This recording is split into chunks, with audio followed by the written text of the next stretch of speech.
Now, approximately 10 years back, a colleague of mine known as Brian Allen introduced me to a gentleman whilst I was at a conference. I think that was back in 2014, the Probe Conference, which is in St Anne's near Blackpool in the UK. I was attending there whilst I was doing some lecturing.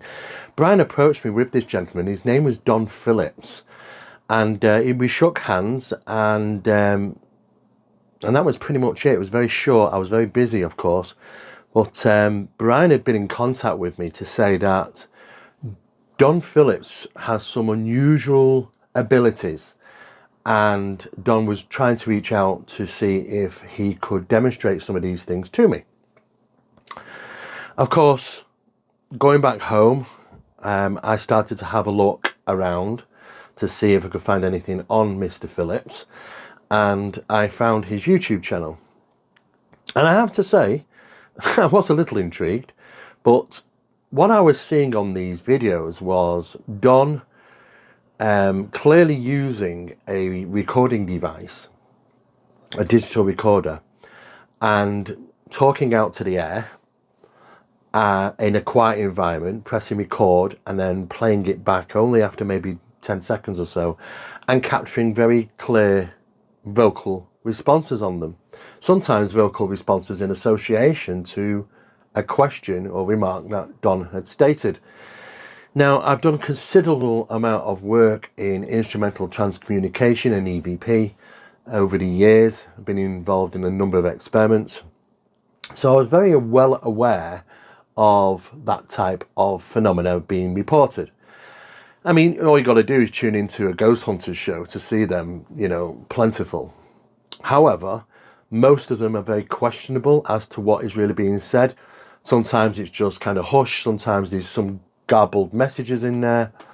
And occasionally you'll get vocal responses. And that's always been very interesting to the parapsychology departments, because we don't know what exactly, we can't completely rule that out, that something unusual might be taking place, how these recording devices are capturing these particular types of vocal responses.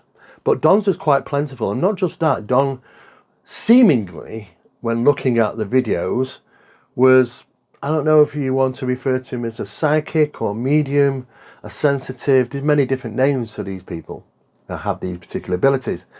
I don't really like any of them, and surprise, surprise, Don doesn't actually really like any of them neither. So I could only refer to Don as, okay, is he a catalyst or not? So I was still a little bit reluctant to get involved, because I just, these videos are just too good to believe, to be honest. And there's one very important message that I learned through this process, and that is never to judge a book by its cover. So Don reached out to me maybe a few months later after that, and asked me if I would attend a location in Leicester with him, so he could demonstrate to me that he has these unusual abilities.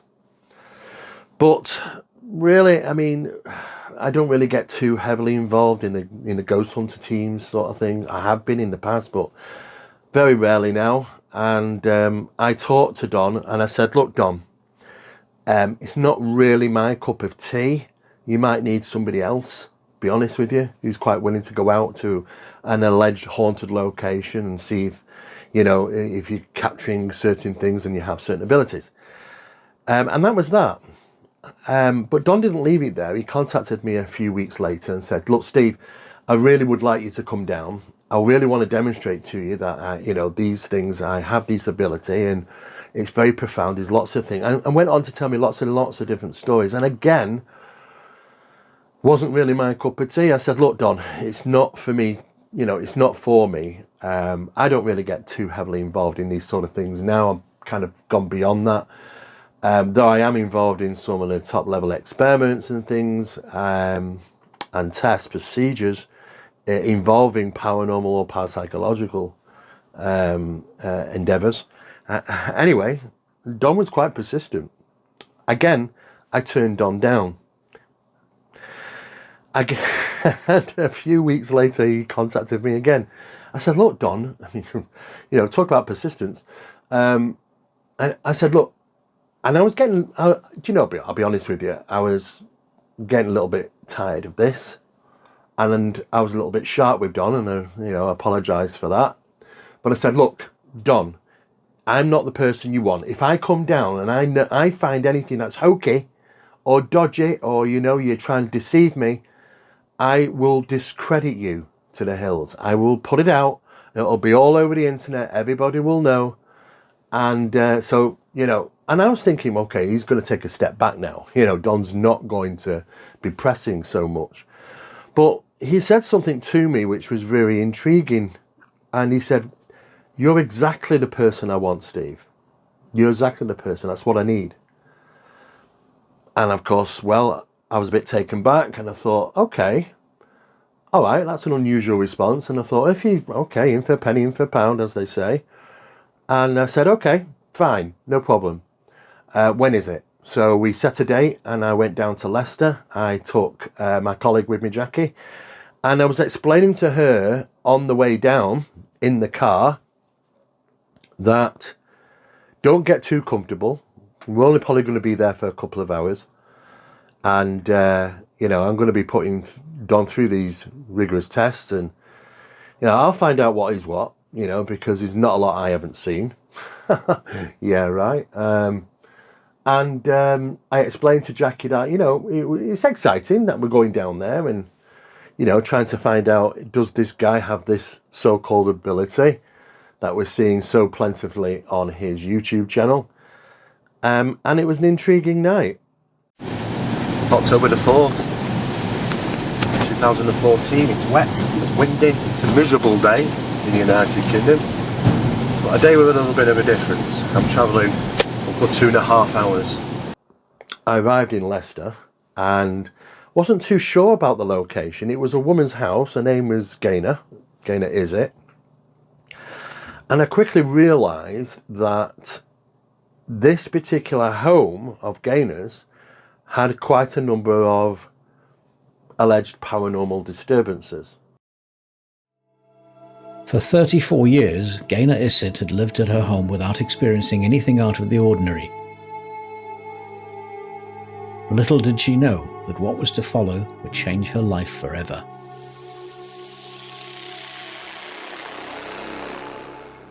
There were times when Gaynor would be banging on my door and I'd open it to find her in floods of tears. Gaynor Isid believed her home was haunted and turned to Don Phillips for assistance.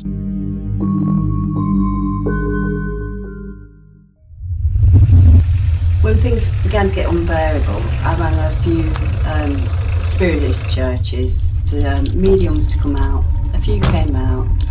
There were several mediums what came in, and they all seemed to contradict each other with what I've been told, which didn't leave me with much confidence.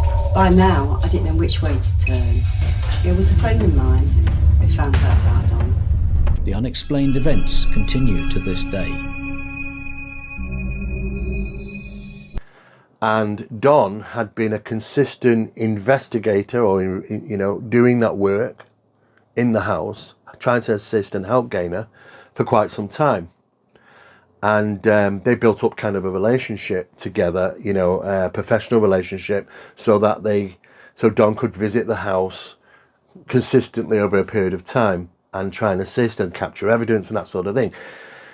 It was apparently an environment which would help Don produce or demonstrate these abilities. Now, this particular location had been known in the media, to be honest, and I don't like that. It had been on television, a morning TV show where Don and Gaynor had been party to that, visited the studio, I was on morning TV show interview, and also it had also been in newspapers, and unfortunately it was in a red top newspaper, The Sun. Now, I've dealt with investigations before and I've seen what's been in the Sun newspaper in the UK, and most of the time it's just like one of the terrible papers. It's like the Sun or the Star or others, very similar. That just they're not very truthful, or they don't put the information out correctly, or they don't look into things properly. They like to put their own slant on things, make it entertainment, sometimes even ridicule. So, I don't like it when they appear in newspapers. I like to keep them low-key investigations. However, was interesting, and the story throughout the years has been consistent about what type of phenomenon was taking place in Gaynor's home, and what type of phenomena was being captured by Mr. Don Phillips. Obviously, with claims of a haunted house, objects moving, random fires, portals, and a ghost singing Celine Dion, it wasn't long before sooner or later it was going to attract attention. This case went nationwide, being reported in many national newspapers, magazines, radio and TV. The UK #1 breakfast show contacted Gaynor about her experiences. This promptly saw myself and Gaynor appear alongside the host Holly Willoughby and Philip Schofield on the show. I don't doubt your sincerity for a second. It's punching me at night. Take a This Morning crew and go down to the house. Now, one of those particular tests he carried out in that location was trying to bring the temperature down in the room by communicating with spirits, asking them to lower their temperature in the room. And the temperature alert device was used, and you could see the temperature unit on camera, and Don asking for the temperature to drop. What is interesting is that it kind of dropped about 18 degrees in 15 minutes, and that's a considerable drop in temperature. How was that being produced? When I saw the video, I thought, well, is this something where something cold is applied to the vicinity of the temperature unit? Is it doctored digitally? Is it a hoax and stuff? Again, questionable. But if you see the actual video footage, it's very intriguing. And then we need 38. That's the 39. Get back to 39. Almost there. Holding at 39.2, but you need to push it down to 38. 38.6. Brilliant.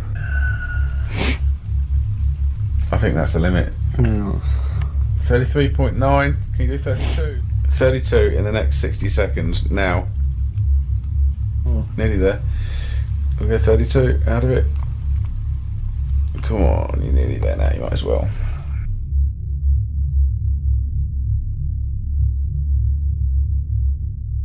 So, of course, entering that location for the first time, meeting Don, going into Gaynor's home, I immediately wanted to get to work. And I think Don was just as keen as I was, to be honest with you. And I was quite surprised that when he was telling me about the paranormal things that had happened in the home, that he was also being very rational and also eliminating things as possible misidentifications and things like that. So I thought, oh, that's interesting.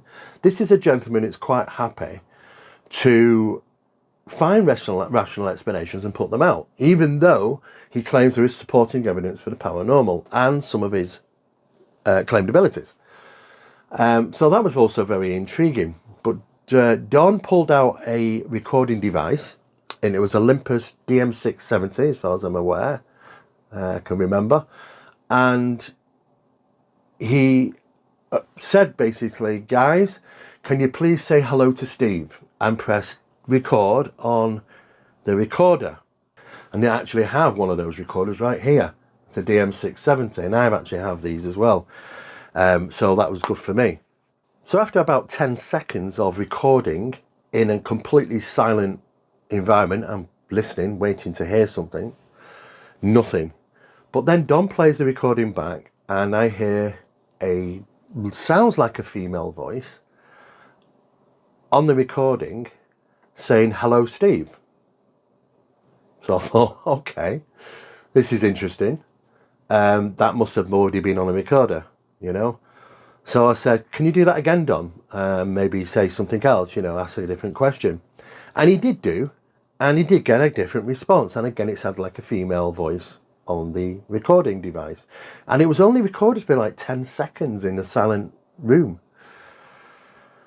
And I thought, okay, well, one more. Just do one more, because I needed to prove that the recording on this digital recorder was in fact taken at that time when we were just there. So Don did it a third time and asked a question in a silent environment, and just before him pressing stop, I threw a word out so it would get captured on the actual device. And he played it back.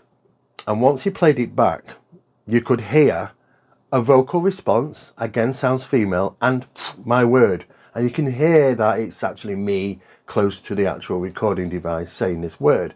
So that kind of demonstrated the fact that, okay, this is recorded there and then. Is there something going on? Is this a rigged room?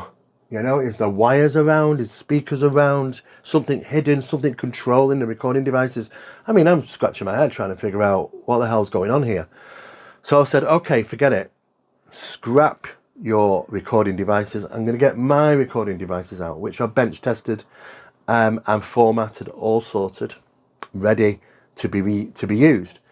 And I had to even mark up with identification stickers on these recording devices so they couldn't get swaps for Don's, which had now been completely formatted by myself on purpose. During this investigation, I would ask questions on Steve's behalf. Steve and Jackie would hear clear replies in response to my questions. This Steve found extremely profound, not least because he monitored everything very carefully and made sure that the recorders were marked and all formatted right at the start of the evening. We've got 3 different digital recording pieces of equipment here. The first 2 have been checked and looked at the different folders A and B. They've also been erased, ready to be used. I'm going to mark these particular, because they are both identical, they're both Olympus digital recorders. We formatted both at Don's request, and I'm going to be marking them to making sure that neither of them get switched or get mixed up through the process of recording this evening.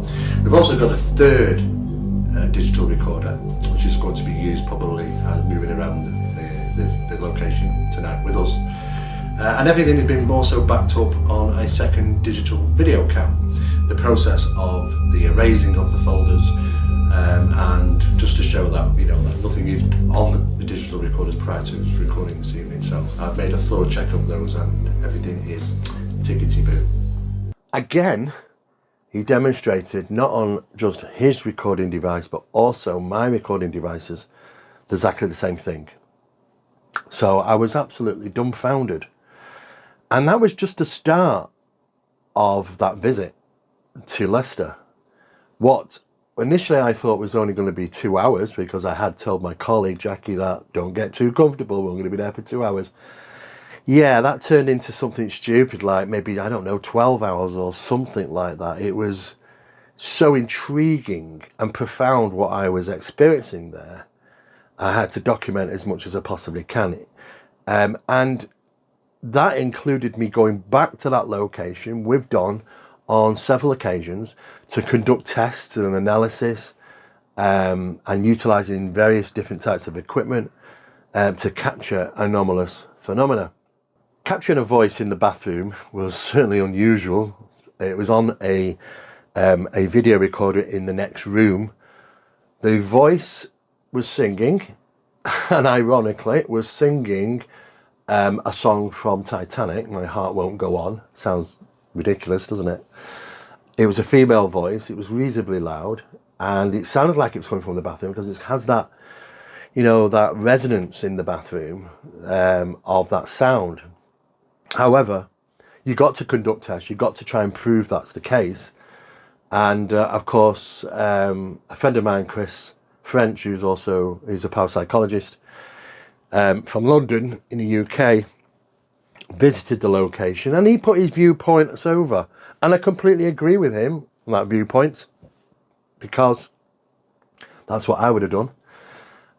However, when I conducted the test, the results were something significantly different than what Chris had suggested. I would assume that this was just someone who happened to be in the area who was singing that song. Absolutely. I mean, and the question is, you know, what is actually going on? What could possibly be causing this? I was determined to get this evidence of something tested one way or the other. I also was aware it would have to be somebody totally independent of myself. I'd met Steve Mera a couple of years prior at a conference. Initially, twice, Steve rejected my offer, but finally agreed to meet me at Gainer's. So this is where it was obviously recorded. I've seen the footage that Don sent to me, and the singing on it was really interesting. Steve Mera, a seasoned investigator and lecturer, was well known for his hardline approach on debunking claims, which had also made him unpopular in some circles. This is exactly what I needed. Steve made no secret of the fact that he was there to debunk me, my claimed abilities, and if possible, find rational explanations or other explanations for the evidence that I'd supplied. Steve also made no secret in declaring that if he found anything he thought was fake or hoaxed, he would make it public. This was the agreement. But what about Chris French's claim or assumption that the voice captured singing the Celine Dion song was nothing more than a person walking by the front, the rear of the garden, or possibly even a neighbour? It was time to put this to the test. Of course, under normal circumstances, Chris would be absolutely correct. This, however, is not normal circumstances. This is Jackie. Jackie's going to be playing the role of Yvonne, and what we're going to actually do is we're going to record both sounds. We're going to do a direct comparable between Jackie's voice and the voice that was captured on the recorder in the bedroom, on the video camera, sorry, in the bedroom at the time. So that could be quite interesting. So join us in a couple of minutes. In this case, we've got to say, is it possibly somebody outside making some type of singing? It sounds unusual, but nevertheless, can we rule that out? Could it have been a noise coming from next door, somebody walking past on the street? And we're going to put that to the test. We're going to run a replication and see if we can find a rational explanation. And, maybe so, I don't know. This is the actual footage in question. Was it simply the case that somebody was at the front or rear of the property, or would the experiment show that this could not have been the case? This is the exact camera that was used that night to capture the singing woman. It's a Sony night vision camcorder. We're going to be placing it in the back bedroom where it was that night and see how it records. Jackie's going to be in the bathroom, and we've asked Jackie to sing the very same song. Oh, and we're going to ask her to go outside, sing at the front, sing at the back, even at the side. And we're going to look at all three of those and see if we match up to the original one that we have. The same camera used to capture the original footage was placed in the same location in the bedroom next to the bathroom with the door closed, just as it was that night. Wherever you are, I believe that the heart does go.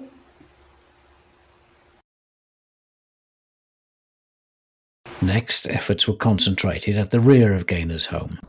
Okay, this first bedroom up here is where the camera is set up and recording as it was that night. And over to the left you can see with the light on, that's the bathroom where the noise was apparently coming from. Okay, Jackie, do you want to do that again? Okay. Near, far, wherever you are, I believe that the heart does go on. I'm going up. I'm staying here. Yeah, apparently it was somebody supposed to be walking past, so that means you're going to have to be on the footpath. Near, far, wherever you are, I believe. Okay, Steve, so this is the first part, yeah?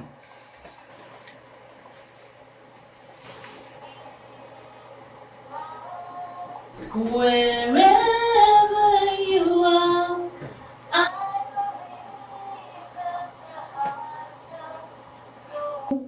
go.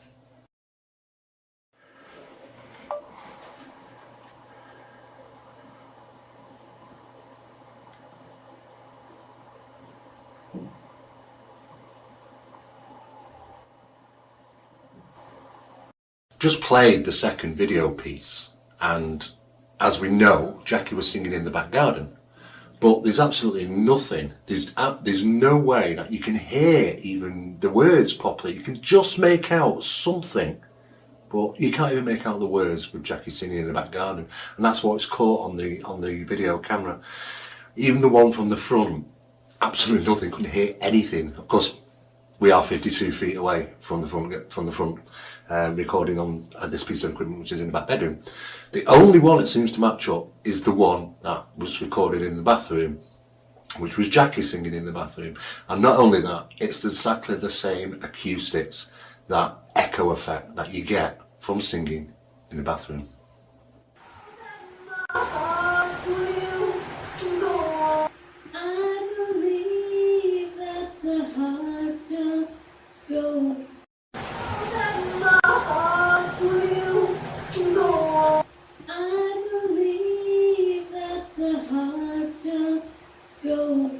I'm saying there's absolutely no way you could hear her from upstairs. From here, it's about 52 foot. There's absolutely no way she could be heard. You couldn't hear it if she was stood here near the front door.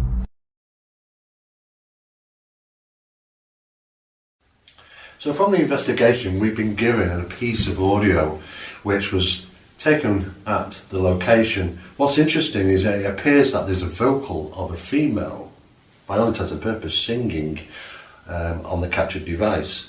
Now, it has been speculated on a number of occasions by people that that voice may have been somebody passing outside the house, at the back, the rear of the building, or even at the front of the building.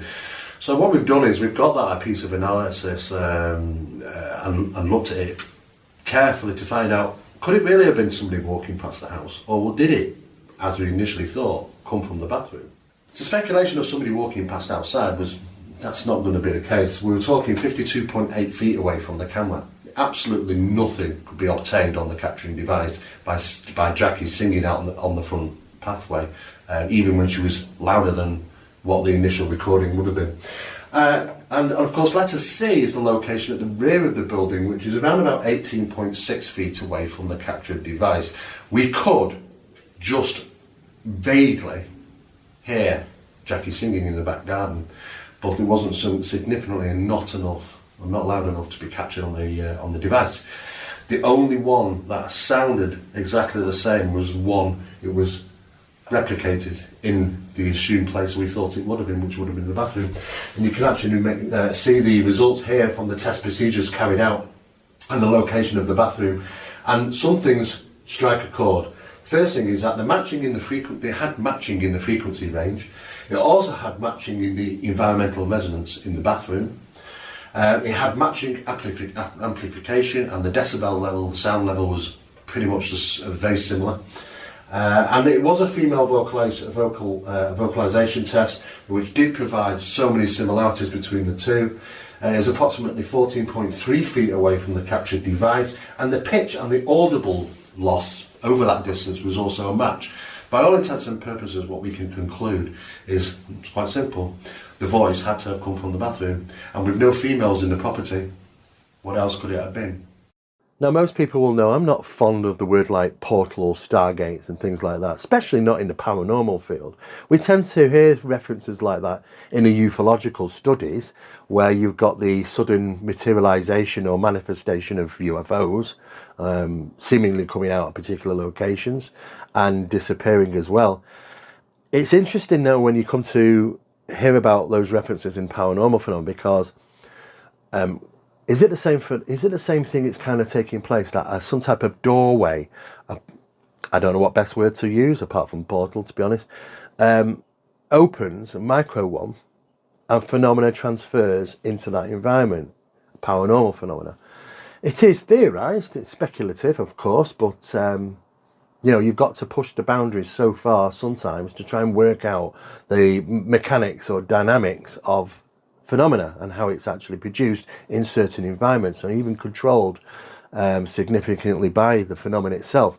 So he references this portal in the kitchen of Gainer's kitchen, which was a locked off room. There was a CCTV camera there, motion detection, and was monitoring that environment when it captured something quite unusual, 3 particular photographs. And what was captured on it is still, to this day, I cannot rationalise. I don't know what it is. So let's take a look at that. Yeah. So, Chris, do you have a view or a possible explanation of something like a portal? Well, I mean, the idea of a portal doesn't actually make really any sense in terms of conventional science. When it comes to claims of things such as alternate dimensions, realities, and portals not being part of conventional science, there's a few points I'd like to make. First of all, few would argue that conventional science is still, despite all the advances, in its infancy. We are still learning much about the planet, the solar system, and things around us. All current scientific knowledge is tentative, provisional, and nothing is final. Obviously, experimental evidence is better and more credible than correlated evidence, but even the former cannot prove a theory, and can only provide strong evidence for the theory against its alternatives. I do know that you can get things where you get internal reflections, you can get, I mean, I'm not saying this in this case is not what happened with the Don's photo, but you can get camera straps going in front of lenses, you can get things that were just kind of going past and so on. So I mean, I don't know what the explanation is, I'm being straight up about that. I've been here tonight and looked at that particular photograph countless times, and whilst I've been here I've set up a digital camera to try and get exactly the same perspective and angle and position in that location, try and replicate the photograph. And in fact there's been speculation many times that is it something moving in front of that photograph at high speed, be it a camera lead, a strap, anything of the sort. I've done a number of tests tonight to prove that actually isn't so. And the photographs that you'll see during this investigation will demonstrate the fact that there's significant difference between an alleged object moving in front of the camera and something unusual that Don may have actually captured on film. What we're describing here with these three particular photographs is photographic one. There was a series of three photographs. The first one has an anomaly in the top left hand corner. What we've done is we've eliminated the fact that that is actually not the cupboard overhang nor cupboard door open. So, and it's also, if you actually look closely at that particular photograph, there's pixelation slight difference in regarding the anomaly, and that's simply because it seems to be closer to the camera lens.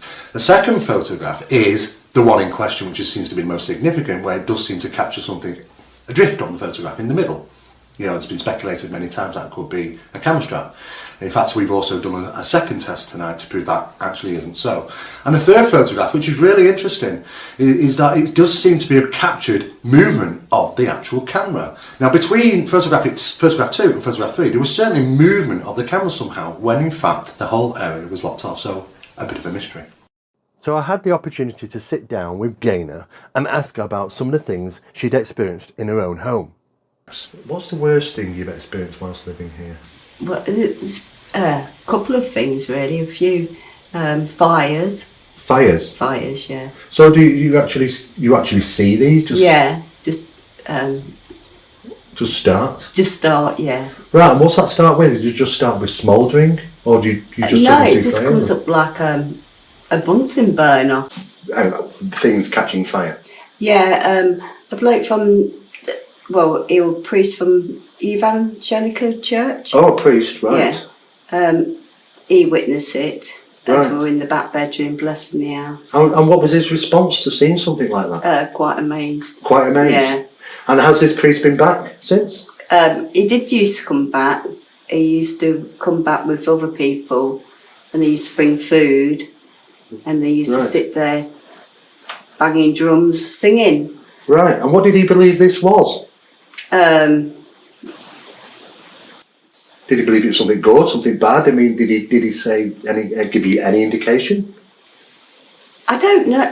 He didn't give me any indication. He gave me the indication that he was enjoying what was going off. Right, so really he didn't really give you any information as to any idea why it might be happening? No. And how it might be happening? Yeah. Right, and those disturbances, are they still taking place now? Or? The fires, no. No, so they've subsided, but what type of stuff have you been left with over a period of time now? What's actually going on now? Things will move right now, and noises, breathing. Right, so you have object manipulation and you've got audible disturbances. Yeah. Don tells me you've had quite a lot of people visiting to the location who've also had experiences here, including the priest who unfortunately wasn't being able to give you much information as to what was going on, but we were certainly surprised at what he witnessed here.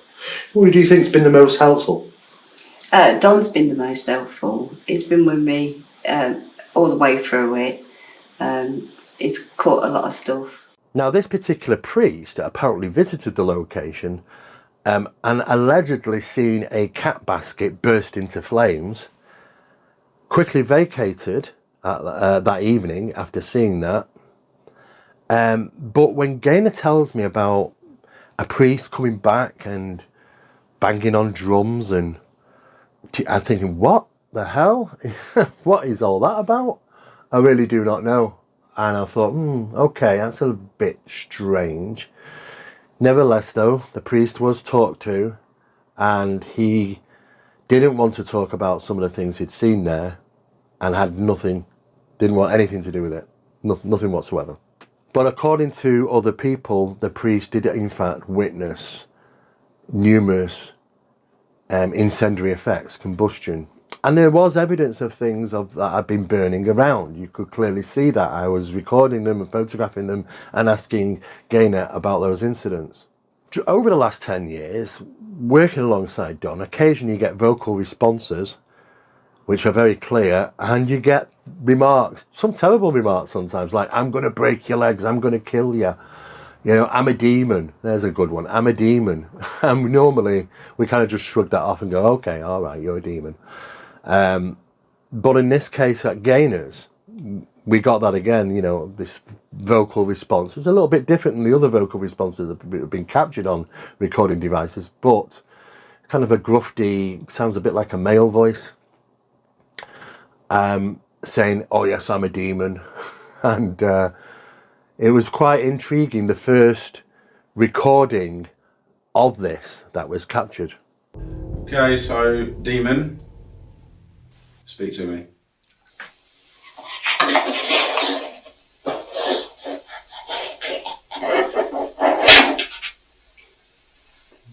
No, I blanked both these recorders. Yeah, Both you showed me straight away, both on file A, completely clear. On what file are we on now?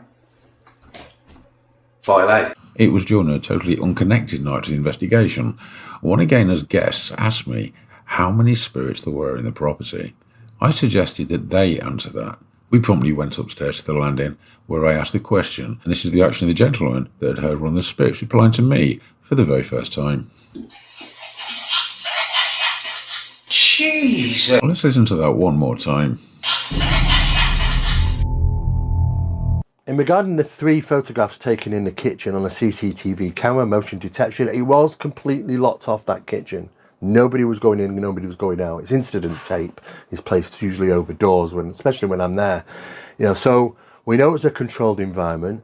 There were 3 photographs taken extremely fast, not picking up anybody in there, but the first one had an anomaly on it. It was kind of something dark close to the camera lens. The second photograph was the main one with an unusual circling, spiraling thing. It was moving through the kitchen. I don't know what that is. Certainly wasn't a camera strap, I can tell you that. And the third one where the camera looked to have been moved, and that shunting movement was enough to cause the photograph to take very quickly. But as to how it was shunted, we've no idea.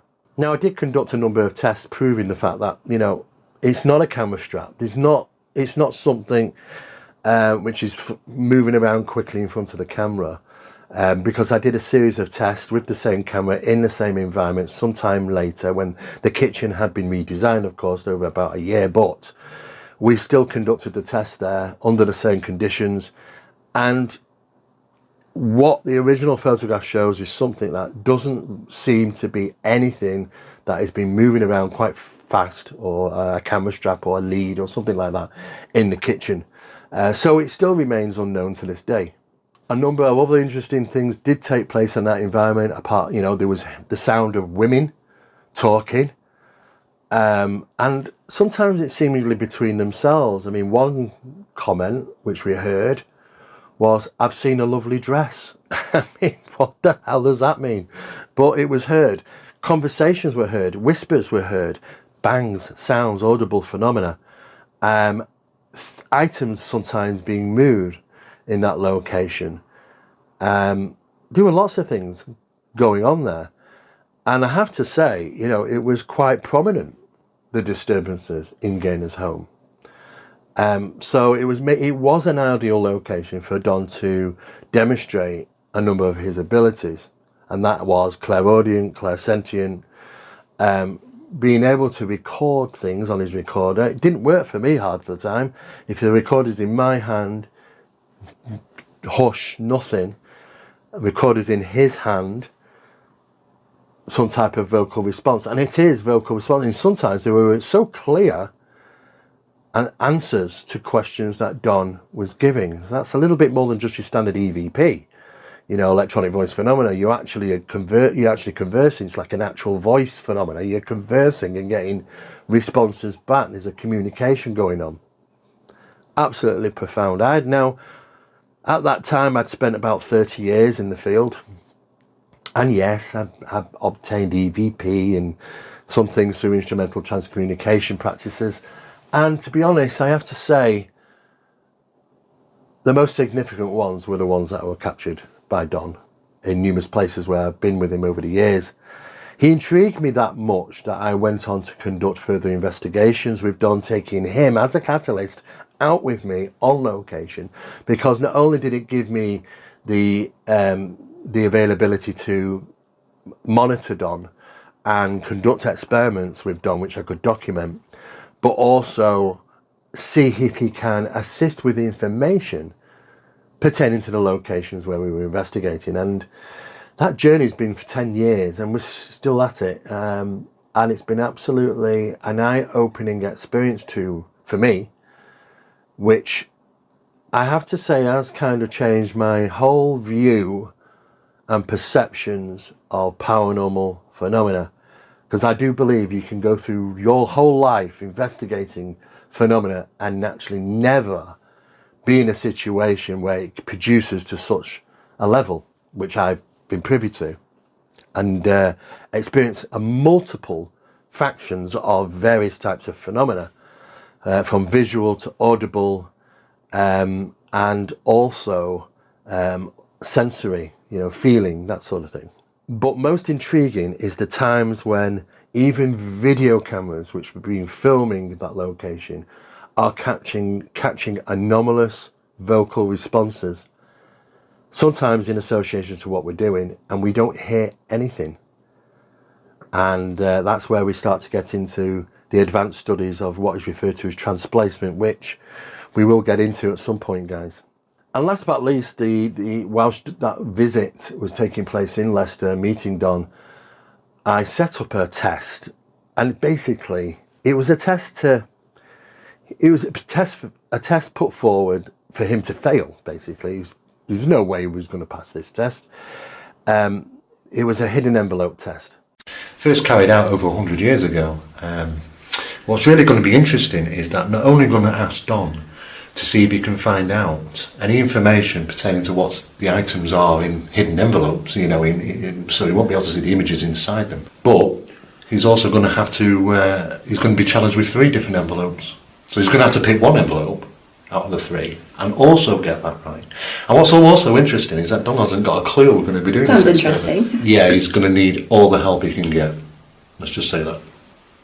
This experiment I completed on the first attempt, much to Steve's surprise. Well, Don's just packing up. It's been a really interesting night. To be honest, I expected to leave within the first couple of hours because I thought, like normally, I'd find instant rational explanations and I'd be vacating the building quite quickly. Well, this is hours on, I'm still here after a lengthy investigation, and I'm still scratching my head, to be honest. There's been some really interesting sounds which have been recorded on the digital devices.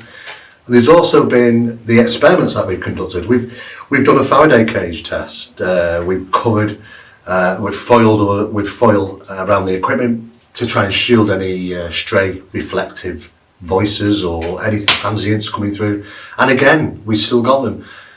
So we tried to conduct a few of those experiments to try and eliminate that process, but that doesn't seem to have worked. Also, we've also done the test, which was the envelopes, and that was really fascinating because, by all accounts and purposes, we got results, and I don't know how Don managed to do that. He was listening to what he believes is some type of communication from the spirits. And of course, what's happened, the result of that is that Don not only picked out the right envelope, he also picked out the correct item that was in it, the name of the item. And that was quite remarkable. And the results were, as far as I'm concerned, quite amazing. And the experiment was conducted, witnessed by third hand, and I don't know how to explain that. We're going to have to obviously conduct more tests. And all in all, with the photographs that we've got and the video footage and the strange things that have been going on at this location, it's become quite mind-boggling. There were 3 envelopes, and there were 3 different images in these envelopes. Now, those conducting a test, even myself, I didn't know what those images were. No idea. Done third party. No information given. He had to sit down, Don, and pick out one envelope of the 3 and then tell me what the image is on the on the paper inside the envelope. And you couldn't see inside the envelopes. And I was just as intrigued because I didn't know what was in them. Don't know what images were inside. Don went straight to it, and he communicated with a female.